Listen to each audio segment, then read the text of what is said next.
The scent of gasoline hangs heavy in the air, a sweet, acrid perfume that clings to clothes and skin, a badge of honor for those who call this place home. This isn't just a parking lot. It's a sanctuary, a crucible of creativity and camaraderie. Here, under the flickering fluorescent lights and the watchful eyes of security cameras, a different kind of family gathers: the car enthusiasts, the gearheads, the grease monkeys, the artists of the asphalt. Their canvases are metal and chrome, their brushes wrenches and welders, their masterpieces roaring testaments to individuality. They are the car modding scene, a subculture bound by a shared passion that transcends age, background, and even common sense, some might say. For them, a car isn't just a mode of transportation. It's an extension of themselves, a reflection of their inner world made manifest in steel and rubber. Tonight, the usual suspects are present. There's Sparky, a wiry kid barely old enough to drive, whose beat-up Honda Civic, sporting a spoiler that looks like it could double as an airplane wing, is his pride and joy. He's still learning, absorbing knowledge like a sponge, eager to prove himself among the veterans. Then there's Big Tony, a burly man with grease permanently etched under his fingernails, whose meticulously restored '69 Camaro is a legend in these parts. He's the old guard, the one with the wisdom and the stories, always ready to lend a hand or offer advice, even if it comes with a healthy dose of tough love. The air crackles with the low rumble of idling engines, the click-clack of ratchets, the hiss of compressed air. Hoods are popped, revealing the intricate workings of engines that have been lovingly tweaked and tuned. Conversations flow in a language all their own, a symphony of technical jargon and passionate pronouncements. Torque steer, camber adjustment, limited slip differential. These aren't just words, they're mantras, incantations in the religion of speed. The modding scene isn't just about performance. It's about aesthetics, about transforming a factory-produced machine into a unique work of art. Headlights are swapped for custom LEDs, taillights are tinted a menacing red, and interiors are reupholstered in vibrant colors. Body kits are meticulously crafted and fitted, giving each car a distinct personality. Some prefer the sleek, aerodynamic lines of a tuner car, while others embrace the raw, muscular look of a classic muscle car. There's even a guy who's turning an old VW Beetle into a Mad Max-inspired desert racer, complete with spikes and a roll cage. The creativity on display is staggering. One car sports a hand-painted mural depicting a fiery dragon. Another boasts an intricate sound system that could shake the foundations of the parking lot. There's a constant exchange of ideas, a collaborative spirit that pushes the boundaries of what's possible. Someone's figured out a new way to improve airflow to the engine. Another's experimenting with a custom exhaust system that promises to deliver a deeper, more resonant growl. But the modding scene is more than just a collection of individuals tinkering with their cars. It's a community, a support system, a family. They celebrate each other's successes, commiserate over setbacks, and offer encouragement when motivation wanes. They share tools, knowledge, and even spare parts. They organize impromptu races on deserted back roads, pushing their machines and their skills to the limit. They gather at car shows, proudly displaying their creations to the world.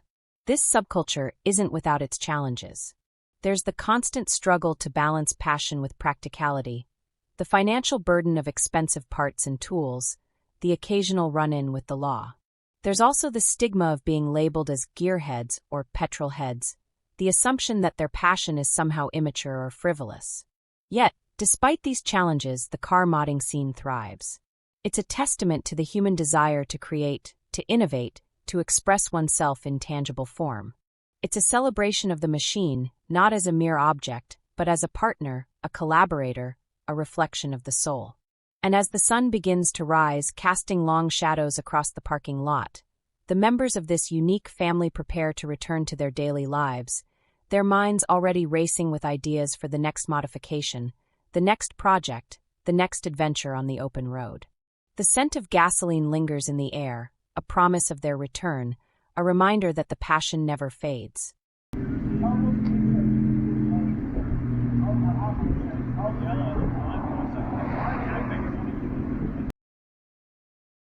In the misty hills of Ireland and the rugged glens of Scotland, a subculture thrives, one that is deeply rooted in the past yet vibrantly alive in the present.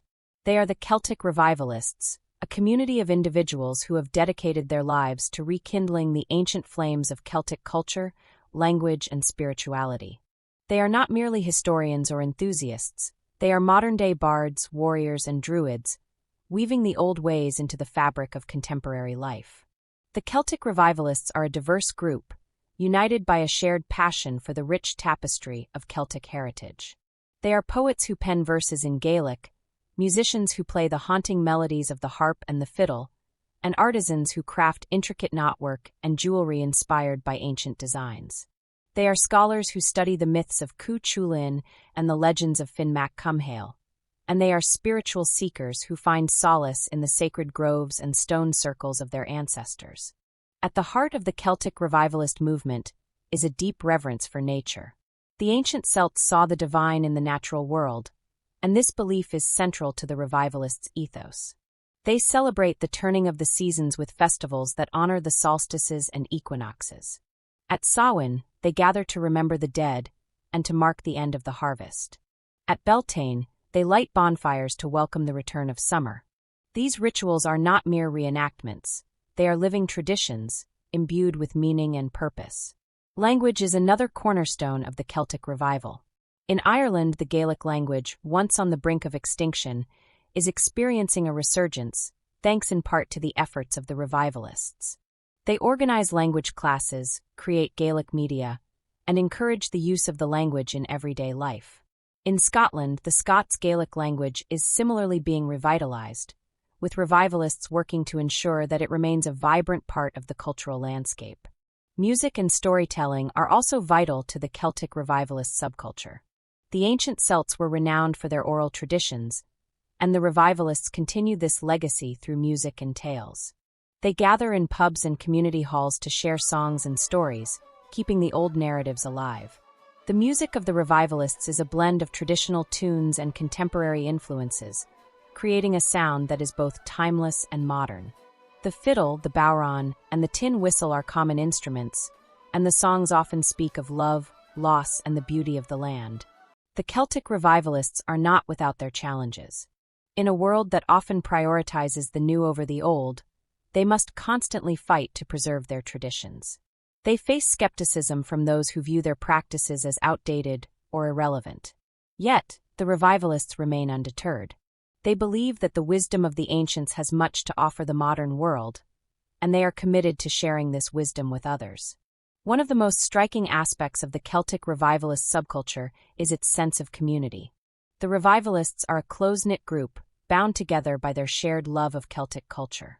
They support one another in their endeavors, whether it's learning a new tune, mastering a traditional craft, or organizing a festival.